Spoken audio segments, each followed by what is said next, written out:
මම හැමදාම කියනවා ගමනක් යද්දි වේලාසන ලෑස්ති වෙන්න කියලා. කොහේ හරි ගමනක් යන්න ඇදුවම මූණ පුරා උලෝල ඉන්නවා පැය ගාණක්. හරි හරි ඔය මං ඉතින් හිතලා පරක්කුන්නේ නෑනේ. හිතලා පරක්කුන්නේ නෑ තමයි.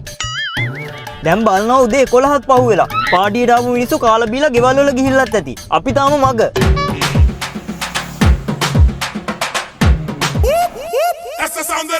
අම්මා ඉර ගැබුවා නේද? නවතර. පුතා මල කෙලියයි පොලිසියෙන්. අයියෝ අත දානවත් එක්ක.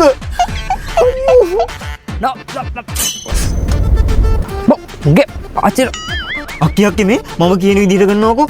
ටග්ගල 100 නෑ වගේ ඉන්නවා. මේ පොලිසියෙන් මෙතෙන්ට එනවා ඉක්මනට මං කියන විදිහට කරනවා. ඒ මොකටද?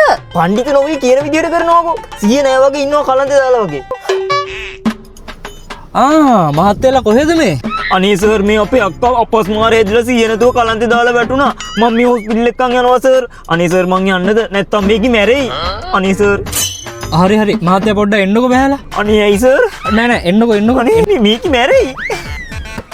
ඇයි සර්? ඔයාලගේ අක්කා සිහිය නැති විදිහට අර වගේ hina වෙනවද?